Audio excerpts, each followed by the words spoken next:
Can we just address the elephant in the room? If you are a new grad nurse and you are already throwing around the word burnout, what I want you to know is that it's not your fault. I'm sure that you look around you at the culture of the unit and you see the nurses that have been working there for a long time and you hear the word burnout. And when you go on and look up things about nursing and start digging into burnout, it can get overwhelming. And it might leave you with questions of like, did I seriously invest all this money and all this time into this career? And I've only been doing it for a few months and I'm already feeling burned out. Well, let me tell you, friend, it's not your fault. You don't know what you don't know yet about the profession, but I have been a nurse for almost 20 years and I actually did burn out and I left the profession for 5 years. But I'm so stoked to tell you that I am back at the bedside as an ER nurse and I'm doing nursing very differently because I learned the things that I didn't know that I didn't know. And I'm here to share those with you. So, this is 5 tips on how to avoid burnout. And let me tell you something, it is not the system that's burning out. It's not the long shifts that are burning you out. It's how you're doing them. I was having this great conversation with a nursing student yesterday who came to our department for some clinical time. And she got a little tearful telling me how she's working full time and going to school full time. She's in her almost at the tail end of her third semester and how it just keeps getting harder. And I just shared my heart with her. I do feel like nursing school gets harder by design because it's growing you into the kind of nurse that can do better. And so we just kind of left the conversation with some ways that she can just kind of pour into herself. And I thought I need to be sharing these with all the new grad nurses. So 5 ways that you as a new nurse can avoid becoming an old burned out nurse. Okay. Number one, unplug from work regularly. Leave work at work. When you clock in, be all in.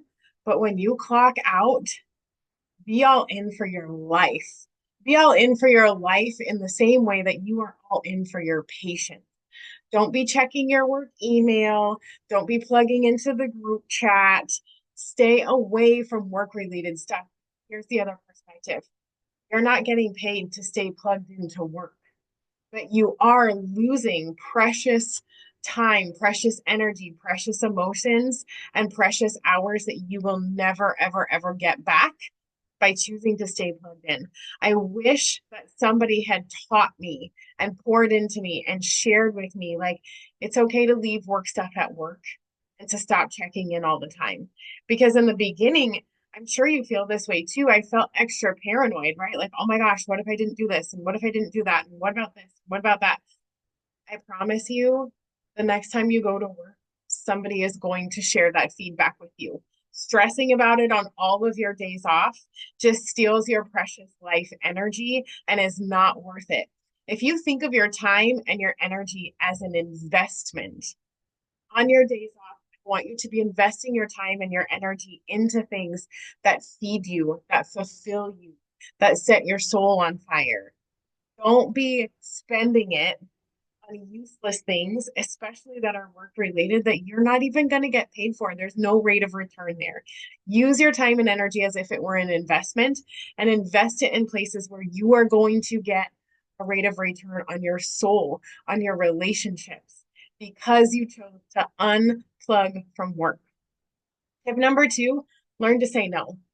Here's the thing about us nurses. We're we are literally wired to serve, to help. It brings us immense satisfaction. But one of the challenges with that is we're not taught how to find the limit and how to pour into ourselves and how to serve ourselves in the same way that we serve others. And that leads to overcommitting to extra shifts, overcommitting to favors, and leaves you at the end of the day feeling exhausted, feeling burned out, feeling like there's just not enough time left for you. And the truth is, there's plenty of time for you. It all depends on you to decide how to prioritize that time in the same way that you prioritize the illness level of your patients and who needs your attention first. Your life deserves that skill set. Bring that skill set into your life and start prioritizing the things that fill you before you say yes to committing to other things. Don't be a yes man. Learn to say no. One of the filters that I run decisions through is, does it give me more time with my family? Does it provide me with additional income to be able to create memories with my family? And is it aligned with the things that I love to do? If it's not a yes to three of those questions, then it's a no. Okay.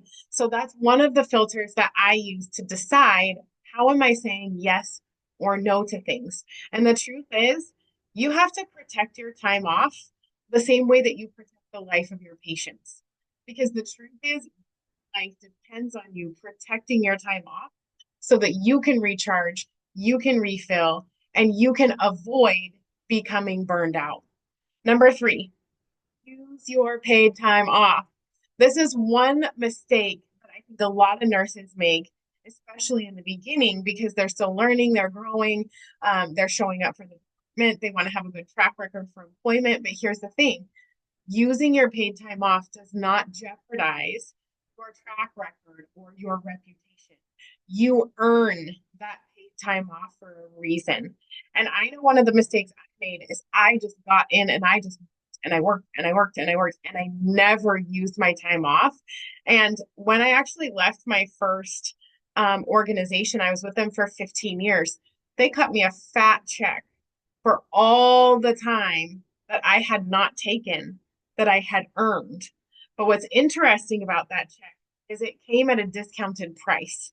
They were not willing to pay me the full amount that they would have paid me if I had just taken it as paid time off. Now, that was back in the day. I don't know that organizations are even doing that anymore. I have heard nurses say that they have lost a bunch of PTO or paid sick time because they left the job and the job is no longer paying those out. So start using those. There's nothing more awesome than working, all your shifts for 3 months in a row and then knowing you're looking forward to a couple of days off and it doesn't affect your paycheck at all because you put in the time, deserve to use it. Okay. Use it to rest, use it to recharge, use it to take mini breaks before you hit your limit. What I like to do every now and again, I have actually been going on extended vacations, but prior to that, I was just taking a day off here or a day off there, just so that my week looks like, oh, I only have 2 shifts this week, but my paycheck looks the same. That has gone so far for my mental health and my sense of personal fulfillment and my ability to recharge my mind, my soul, my body. Use the time off that you have earned. Okay. Number four, do not fall for caregiver conditioning. Caregiver conditioning is a condition we kind of develop and maybe even subconsciously, but it's through training, it's through our experience, it's through workplace culture that nurses are the helpers or the fixers. We are the calm in the chaos. We are the bridge between the patient and the medical system. And over time, what that conditioning can lead to it is automatic responses like suppressing your personal needs during a shift, right? Like, how many times have you said, I don't have time to pee, I don't have time to eat, I don't have time to feel my feelings right now, I got to move on to the next one, right? Or feeling guilty when you say no or take time off because you're expected in the workplace to say yes, to be there, to be the fixer, right? To be the hands, or struggling to ask for help when you feel overwhelmed. Like, can we just talk for a second about that whole nurses wearing capes and being freaking superheroes persona for a second? Like, sure, that feels good to the ego to be superhero. The truth is, we are freaking human. And being the hands and the face and the eyes and the feet of healthcare takes a huge toll if you are not paying attention. Also, like, you can have difficulty switching out that caregiver role out of work. I mean, if you're a woman, how many of us outside of work have husbands and we have children and we have aging parents. And so at work, we're the fixer in the chaos. We're the helper, right? But outside of work, we don't set down that role and it continues to perpetuate. It's called caregiver conditioning. And why it matters is because nurses are incredibly dedicated, we're empathetic, we're huge assets to our workplace, and we're also huge assets to our family. But the truth is, caregiver conditioning is a huge contributor to burnout, to compassion fatigue, for boundary issues, and it can leave you feeling exhausted, resentful. You can see yourself gaining weight. Maybe you're overspending to like just get a little pleasure there somewhere. It can lead to a whole lot of problems. And my friends, guess what? None of these bullet points are things that are caused by the system or out of your control. They're the things that nobody is talking. And that's why I'm here today to share with you these things so that you can see them and that you can start to take control of in your own life. Number 5, invest in yourself and your own personal development. Now, I'm a advocate, like obviously I'm a coach kind of here. Like I coach and I mentor new graduate nurses. I have programs for new nurses. I'm in the process of developing a new mentorship program for hospitals. I wrote a book called Shit They Don't Tell You in Nursing School. Like I'm a huge fan of the next generation, but I didn't get to that point without investing in myself. I believe it or not, I had to have a partner, a coach, a therapist, a counselor, many different roles throughout the years to help me recognize when I wasn't unplugging from work, to help me learn how to say no, to help me develop the language. What does a no look like that feels empowered and that doesn't leave me feeling guilty? I had to learn what a solid, confident no felt like. I had to learn and be encouraged by an outside source to use my paid time off to pour into my life. I had to have the awakening to what caregiver conditioning even was. And let me tell you something that I learned through investing in myself through personal development is that caregiver conditioning can also come from traumatic roots. As a child, maybe you were that role conditioned to be the helper, to be the fixer, to be the calm in the chaos. Maybe you had an alcoholic parent. Maybe you had a drug addict for a mother or a father. Maybe you were a latchkey kid and you had to fend for yourself and figure it out. Like what I learned was that what I experienced in my childhood and what I was unconsciously being conditioned through played into each other to create and perpetuate my own state of burnout. I didn't know what I didn't know until I partnered with somebody who could really dig into life with me in those moments on a regular basis. And I will just be fully transparent. I have invested thousands and thousands and thousands of dollars into myself because it made a huge difference in my life.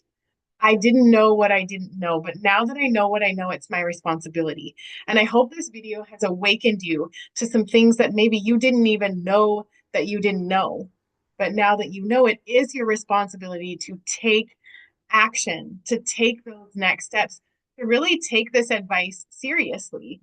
Because what I will share with you boldly is that if and when you catch yourself saying, I'm burned out, it is not the system's fault.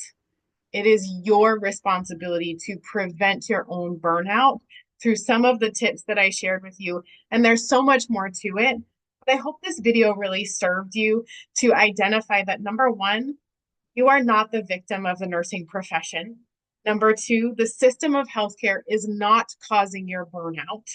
And number 3, when you learn ways to prevent it, you can enjoy your career, but you can enjoy your life even more. I love you so much. Congratulations on becoming a new nurse. There are so many beautiful challenges ahead of you. And I just want you to know then I'm here for you. If you have any questions, thoughts, something you would like me to talk about, please let me know because it is my greatest pleasure to share everything that 20 years in nursing has taught me and to be your hope for a better future. Because I recognize that you are the future of this profession, and I would love to leave you better when I came. Much love until the next perfect time.